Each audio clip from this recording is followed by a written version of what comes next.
Remplis mon être, ô Esprit de Dieu, remplis ma vie, remplis mon âme, remplis mon être, ô Esprit Saint, remplis-moi, remplis-moi. Alors quelquefois il y a une variante quand Jésus s'adresse à Louisa, parfois il dit que tu le fasses toi avec moi et d'autres fois que tu le fasses toi aussi. Après voilà, on commence à savoir faire des choses, hein. Vous allez voir, ça va faire votre petit monde, vous allez faire vos rondes, vous allez faire vos actes dans la divine volonté, vous allez visiter les uns, visiter les autres, visiter les âmes du purgatoire, faire plaisir à un saint le jour de sa fête. Moi, je dis souvent, un jour, j'aime beaucoup Sainte-Thérèse d'Avila, j'étais au Carmel et c'était la Sainte-Thérèse et je me réveillais, je me souviens, j'étais chez mon frère à Saint-Jean-d'Illac, là, et je dis, ah, c'est ta fête, ah ben, aujourd'hui, fais-moi une grâce, là. Et j'avais demandé quelque chose, vous voyez. Bon, j'aurais eu une d'extraordinaire, hein. Bon, comme tout le monde, comme vous avez des choses comme ça dans votre cœur, dans la prière. Et c'est comme si Sainte-Thérèse m'a dit, mais qu'est-ce que t'es nigo? Et toi, fais-moi un cadeau, c'est ma fête. Et j'ai tout de suite connecté avec le petit livre. Je me dis, mais oui, bien sûr. Mais oui, oui. Eh bien, je prends toute la passion de Jésus, tous les mérites de Jésus, et puis bonne fête Sainte-Thérèse. Vous voyez? Et elle était contente. Vous voyez, vous pouvez réjouir les saints. Ils vont être contents maintenant avec vous dans la vie, parce qu'il n'y a que des gens qui sont, hein, qui sont là, qui sont toujours derrière les saints pour leur demander des grâces et ceci et cela. Et puis quand tu as fini avec l'un, ils commencent avec un autre, et puis après un autre. Et alors, il faut faire attention à ça, je vais vous dire, parce que ça vous fait perdre la foi. Salvador dit ça aussi, ça vous fait perdre la foi parce que vous faites des prières qui ne marchent pas. Et oui, vous faites des prières qui ne marchent pas, alors tu te dis, mince, ça ne marche pas. Mais si ça ne marche pas, c'est qu'il y a une raison. C'est parce que c'est pas ce que Dieu veut, ça ne serait pas bon pour toi, c'est pas le moment, etc. Vous comprenez? Et alors, ceux qui sont comme ça peut faire perdre la foi. Ça, dans la divine volonté, il n'y a pas ce souci. Il n'y a pas ce souci. Tu as la prière de Jésus. Que ton règne vienne, Père. Moi, j'ai une question. Oui. Alors, qu'est-ce qu'il y a mieux de faire? Une prière dans la divine volonté pour les gens qui sont dans la rue, et puis on demande, on prie sans Jésus comme vous n'avez pas bien faire, ou alors aller les voir, leur donner un petit verre de café, et puis monter un peu. Qu'est-ce qui est le mieux? Parce que, les deux.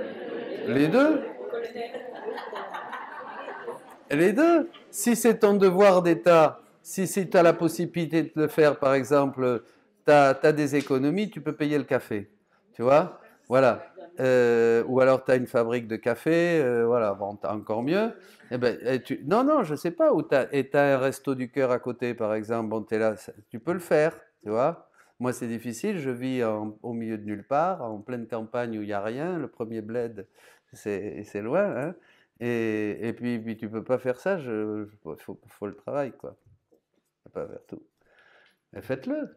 T'es médecin à l'hôpital, tu peux faire des choses. Là où vous êtes, vous pouvez agir mais tu fais ces actes dans la divine volonté. C'est-à-dire que tu donnes pas seulement un verre de café à ce pèlerin-là ou à celui-là, tu le donnes, mais tu donnes à boire l'eau vive du Seigneur Jésus à tous ceux qui sont dans cette pénurie.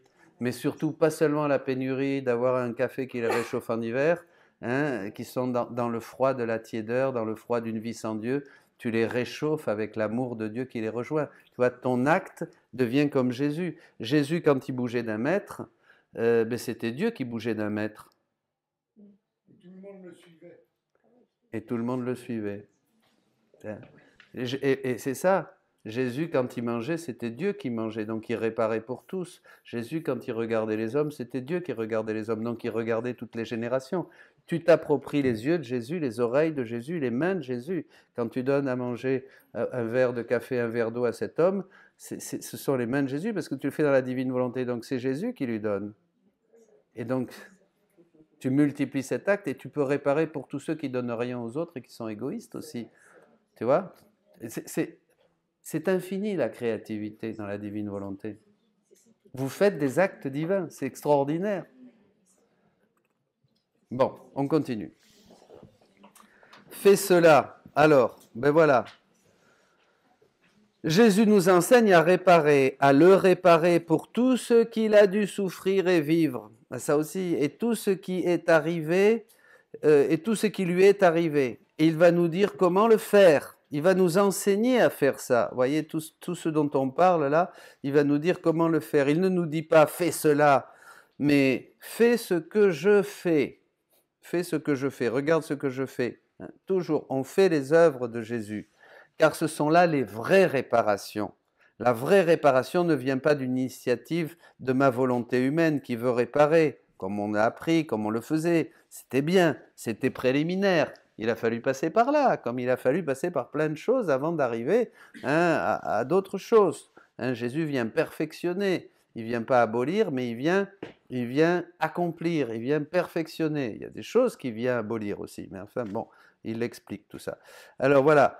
Mais la vraie réparation sera une réparation complète, c'est-à-dire divine, consiste à prendre ce que Jésus a fait, nous unir à ce qu'il a fait, le faire nôtre, ça devient mien parce qu'il m'a donné sa vie, il m'a donné ses œuvres et je le fais maintenant moi aussi, ou je le fais avec lui, ou je le fais dans la divine volonté. Vous comprenez? Tome 12, 12 janvier 1918. C'est pourquoi je te parle souvent de la vie dans ma volonté. Chose que, jusqu'à maintenant, je n'ai manifesté à personne d'autre. À qui? Personne d'autre. Alors ça, c'est un autre thème, il est dans un autre enseignement. Parce que souvent, ça revient, mais tel saint et telle sainte, c'est pas possible, lui aussi, et Saint Joseph.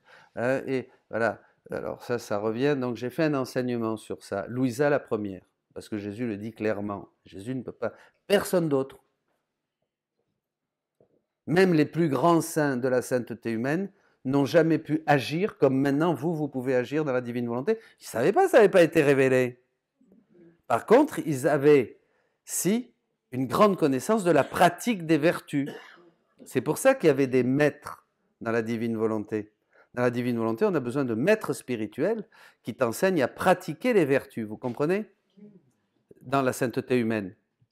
Il y avait des maîtres qui t'enseignent à pratiquer les vertus. Saint Alphonse de Ligorie, Sainte Thérèse de l'Enfant Jésus, tout ça sont des pros, des spécialistes, des coachs incroyables pour pratiquer la vertu dans la sainteté humaine. Pas dans la divine volonté, il n'y a plus de maîtres. Il n'y a plus de chemin, il n'y a plus de clé, il n'y a plus de porte, dit Jésus.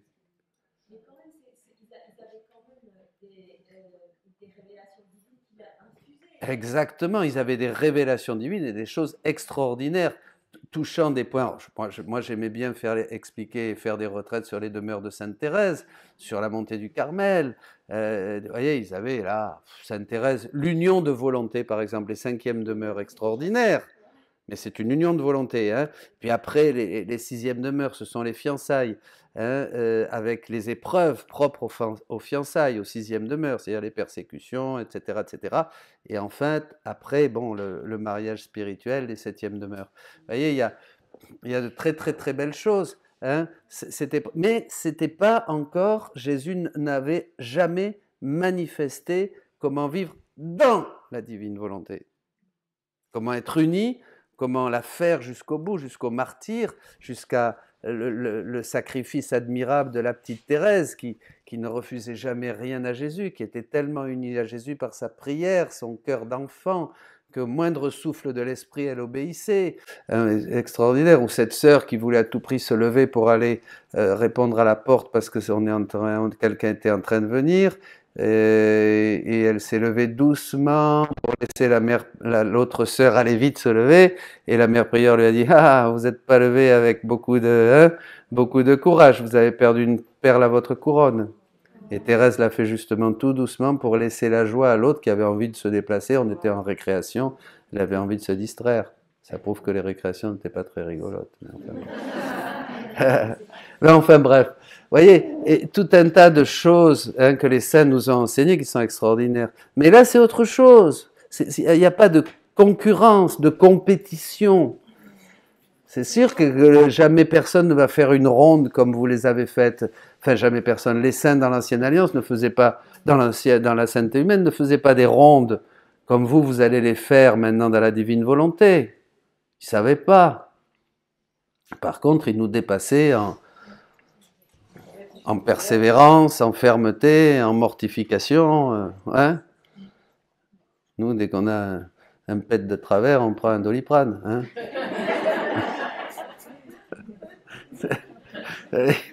On n'est pas des champions là. Hein? Eh bien oui. Hein? Bon, allez, alors il dit, je reprends, ma volonté, chose que jusqu'à maintenant je n'ai jamais manifestée à personne. Alors c'est beaucoup plus développé ce thème. Hein? Pourquoi Louisa est la première et tout ça? Parce qu'il fallait bien que Dieu commence avec l'un d'entre nous. Et quelqu'un comme nous, Jésus dit à Louisa, si j'avais demandé à Adam ou à ma mère, vous ne m'auriez pas cru. Tandis que là, c'est quelqu'un qui fait partie, Louisa, c'est une fille d'Adam. Comprenez? Bon. Tout au plus, ceux d'avant, les saints, donc tous ces saints, ils ont connu l'ombre de ma volonté. En faisant ma volonté, très unis, ils ont connu l'ombre de ma volonté, ils ont vécu, ils ont senti la grâce, la douceur qu'elle contient. Mais y pénétrer, écoutez bien, embrasser son immensité, se multiplier avec elle, en elle, avec moi, se multiplier en elle, avec moi, et pendant que l'on est encore sur terre,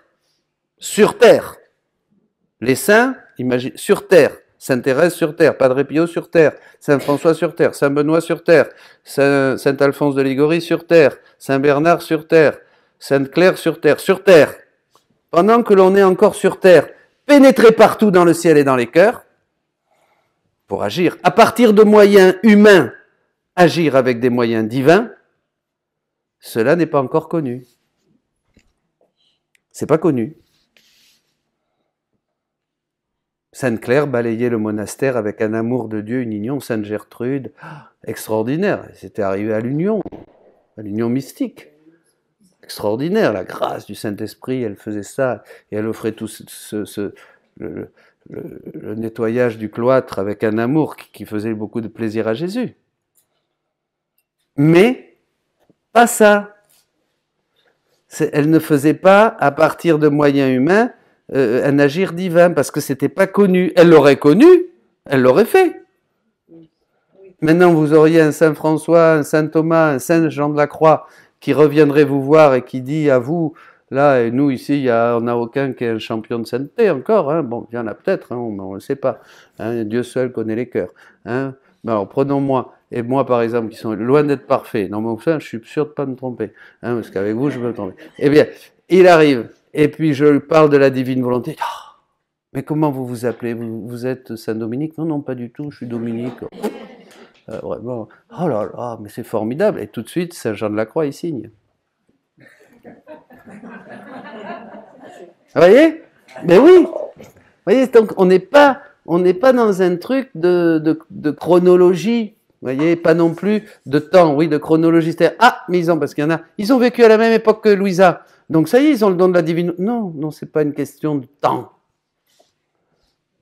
Louisa, de toi, la chair, la cathèdre, de toi sortiront les vrais enseignements sur la manière et le mode de vivre les enseignements et vérités dans ma divine volonté. Donc, les enseignements, ils sont là. Le manuel pour les nuls, comme tu disais. Vous voyez? Ça n'était pas encore connu. Parce que, je veux vous dire, il y a quelque chose en nous, c'est fort, hein? C'est qu'on aimerait bien, quand même, ce qu'on a appris depuis la grand-mère et l'arrière-grand-mère, qui a toujours fait ma tradition, on aimerait bien quand même quelque chose, non? Vous voyez? Vous voyez, c'est ça. On voudrait quand même que... Hein, mais non, Dieu, Jean-Baptiste, Jésus, Paul, Barnabé, la vie continue, le bon Dieu, il sait ce qu'il fait. Parce qu'il y en avait quelqu'un m'a dit, mais père, vous balayez tout. Mais je balaye rien du tout. Ça prend plus, alors vous en prenez, vous savez. Il n'y a rien qui est balayé, au contraire, tout est glorifié, tout est sur, la grâce ne détruit pas la nature, disait saint Thomas. Elle l'embellit, la perfectionne et l'amène à sa plénitude. On balaye pas ce qu'a fait Abraham, on balaye pas ce qu'a fait Moïse. Ils ont fait des sans eux, on balaye pas ce qu'a fait la petite Thérèse. Vous voyez, c'est à vous à percevoir ces choses. C'est chacun qui perçoit comment Jésus vient accomplir tout, dire tout, réaliser tout. Tout est accompli. Tout est accompli dans la divine volonté, il dit que le tout est accompli de la croix, en fait, ça se réfère à le tout est accompli de la divine volonté. C'est un cadeau supplémentaire. Hein? C'est un cadeau supplémentaire. Voilà, c'est un cadeau supplémentaire qui est plus beau que tout, donc tu vas te... Comme le plus beau des cadeaux, là tu l'as dans la main et tu vas oublier un peu les cadeaux d'avant parce que bon, ben maintenant, et puis c'est plus actuel. Avant, on te faisait un cadeau, on t'a offert un Pinocchio en bois qui a beaucoup de valeur et qui est coloré. Et maintenant, on t'offre un Goldorak qui s'allume partout, ching, ching, ching. Hein, alors là, tu te dis, ouais, c'est vraiment plus génial. Et qui fait du bruit et qui, voilà, et qui marche tout seul. Ton Pinocchio en bois, il va rester comme ça. Vous voyez, mais c'est comme ça, mais bon, voilà. Donc, à partir de moyens humains, n'était pas encore connu. À un bon nombre, alors écoutez bien, cela va paraître étrange. À tous, ça nous a paru étrange à un moment ou l'autre. Et ceux qui n'ont pas leur intelligence ouverte, bon, ça c'est pas vous, ici vous êtes tous très ouverts, hein, n'y comprendront rien. C'est Jésus qui parle. Hein. Ceux qui n'ont pas l'intelligence ouverte n'y comprendront rien. Mais peu à peu, je ferai mon chemin manifestant tantôt une vérité, tantôt une autre, si bien qu'ils finiront par la comprendre. Ce que je vous disais ce matin, vous inquiétez pas, avancez. Posez pas toutes les questions, là. Bon, c'est bien de poser des questions aussi, mais il faut pas non plus être avec des questions ici, ça. Et puis il y en a, ils sont super angoissés. Ah ben oui, pose des questions, mais attention là, mais faut pas toucher ça, il faut faire ci. Et alors, là, c'est pas conforme à l'enseignement de l'Église. Attention, père, c'est l'hérésie. Non, calmez-vous là. Mais non, mais c'est vrai. Mais, non, mais vous rigolez, mais c'est vrai, mais je vous promets, il y en a qui sont super angoissés. D'abord, cool. Qui c'est qui veut être hérétique contre l'enseignement de l'Église? Moi, j'aime l'Église, j'aime le pape, j'aime le magistère, j'aime la tradition, j'aime les saints. J'aime la Bible, non pas le chapelet, tout ce qui a été donné vient de la divine volonté, j'aime tout. Mais si maintenant le Seigneur me dit, bon ben écoute, avant tu avais un avion à hélice, maintenant prends plutôt un supersonique, bon il n'y en a plus, hein, parce que, bon, eh bien je prendrai l'avion.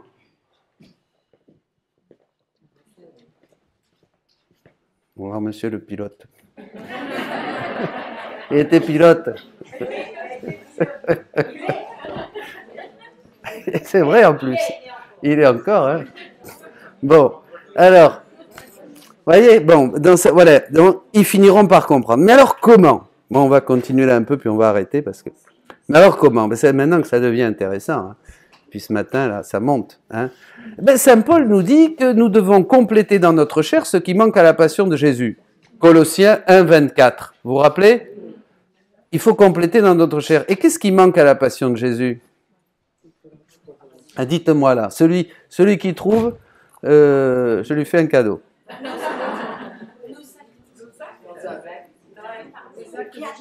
Qu'est-ce qui manque dans la passion de Jésus? Presque. Toi! Oui, toi, ta vie, mais aussi tout ce que tu es. Toi, hein? Bon, si tu veux, Muriel, tu donneras un cadeau à la dame. Alors... Et voilà, donc c'est moi qui manque pas. Pourquoi? Mais pourquoi? Vous allez voir pourquoi. Oui, pas facile, mais pas si facile. Pourquoi tu manques à la passion de Jésus? Parce que Jésus ne peut pas lui-même faire le don de nous. Non, plus simple encore, plus... Pourquoi tu manques à la passion de Jésus? Parce qu'il veut qu'on s'unisse à lui. Non. Non, mais non. Non. Non. C'est encore plus simple. Et t'étais là, toi, pendant la passion de Jésus? On a vu ta tête là, entre Marie-Madeleine et la Vierge Marie? Parce que tu n'étais pas là. Parce que tu n'étais pas là il y a 2000 ans. J'étais pas là, moi, durant la passion de Jésus il y a 2000 ans. Et aujourd'hui, je dois assumer cette passion. Je dois l'accepter. Alors, comment je vais faire? Eh bien, maintenant, je dois revivre et achever en moi ce qui manque à la passion du Christ. C'est ce que dit le catéchisme au numéro 521, qui est extraordinaire. Écoutez bien, parce que ça, c'est au-delà de tout ce qu'on pouvait imaginer. Tout ce que le Christ a vécu, il fait maintenant que nous puissions le vivre en lui. Bon. Et qu'il le vive en nous. Par son incarnation, le Fils de Dieu s'est en quelque sorte uni lui-même à tout homme. Nous sommes appelés à ne faire plus qu'un avec lui. Allons bon. Ce qu'il a vécu dans sa chair pour nous, et comme notre modèle, il nous y fait communier comme les membres de son corps. Nous devons continuer et accomplir en nous les états et les mystères de Jésus, et le prier souvent qu'il les consomme et accomplisse en nous et en toute son Église. Car le Fils de Dieu a dessein de mettre une participation et de faire comme une extension et continuation de ces mystères en nous et en toute son Église, par les grâces qu'il veut nous communiquer, paf, la divine volonté, et par les effets qu'il veut opérer en nous par ces mystères. Et par ce moyen, il veut les accomplir en nous. Alors, ça c'est intéressant. Les états et les mystères de Jésus, nous dit le catéchisme de l'Église catholique. Que Jésus va faire en sorte que tout ce qu'il a vécu, je puisse le vivre en lui, et lui en moi. Mais comment? Si ça s'est passé il y a 2000 ans. En sortant du temps. Dans la divine volonté, il n'y a plus de temps. Vous êtes déjà dans l'éternité. Tout ce que vous vivez, c'est pour ça que... Non, pas d'imagination, le fait est. C'est beaucoup plus réel que le temps chronologique que vous vivez. Que dans un moment, vous allez mettre le couvert, vous allez éplucher des pommes de terre pour faire des pommes frites, et après bien manger, après vous le coucher. Vous êtes dans l'éternité, dans la divine volonté. Entre en moi, et tu me trouveras moi et toutes les créatures, dit Jésus. On est en Dieu. Nous sommes immergés en Dieu. Nous sommes immergés dans l'éternité. Tout ce qui nous entoure nous parle de Dieu. La création tout entière est un message continuel de Dieu qui nous dit « je t'aime, je t'aime, je t'aime, je t'aime ». Vous avez ça dans le tome 28, je crois. Magnifique. Et en nous, tout en nous, la circulation du sang, le mouvement, l'être et la vie qui nous vient de Dieu nous dit « je t'aime, je t'aime, je t'aime ». Nous sommes plongés en Dieu. Parce que pour que l'amour soit complet, dit Jésus, il doit être à l'intérieur et à l'extérieur. Nous sommes immergés dans le divin. C'est pour ça que vous ne pouvez rien faire de plus. C'est pas parce que vous allez faire maintenant quelque chose de plus que vous allez être plus en Dieu.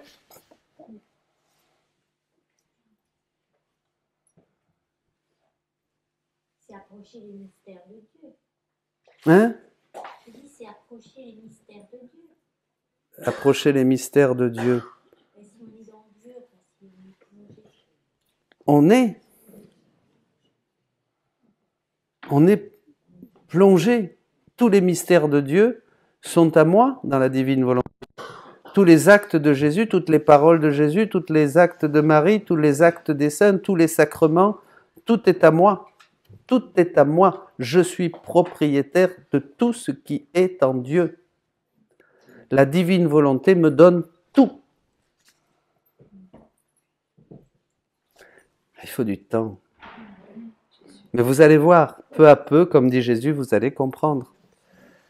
Alors, en sortant du temps, nous submergeons ainsi dans l'éternité, dans l'acte unique de Dieu. Là, nous trouvons tout. Et nous trouvons ce qu'il a fait il y a 2000 ans. Ce qu'il a fait il y a 2000 ans. Je peux être contemporain de ce qu'a fait Jésus il y a 2000 ans. Ne limitons pas la puissance de Dieu, surtout quand la révélation nous le confirme. Là, je sais que nous faisons un saut énorme dans la prière. Bien sûr, nous allons infiniment plus loin que tout ce que nous avons connu dans la prière. Mais Jésus dit à Louisa, même la manière de prier que je vais t'enseigner, tu ne la trouveras nulle part, chez aucun saint. Dans la divine volonté, on ne prie pas comme on priait les saints. Prie, mais prie comme moi. Dit Jésus à Louisa, prie, mais prie comme moi. On va prier comme Jésus.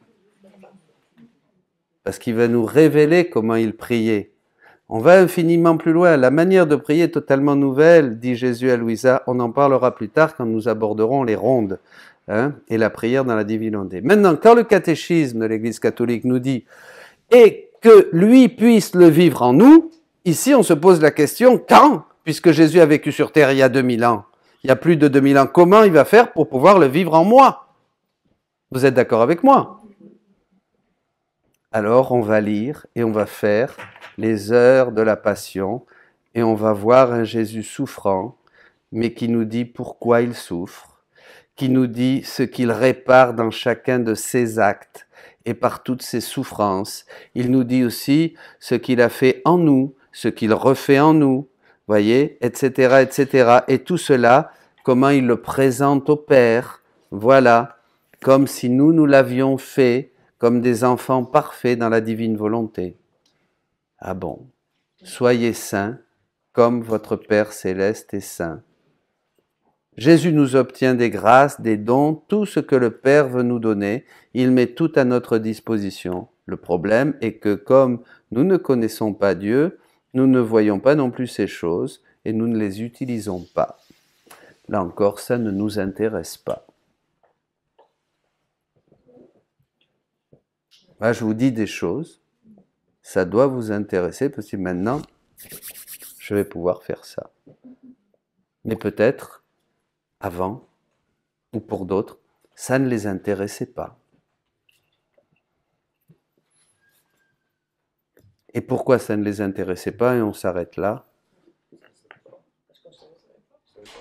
Parce qu'on ne savait pas, mais parce que Jésus dit à Louisa, le plus grand mot de la famille humaine, c'est de penser que Dieu est loin de nous. On vit avec une idée de Dieu qui est loin. On continuera demain.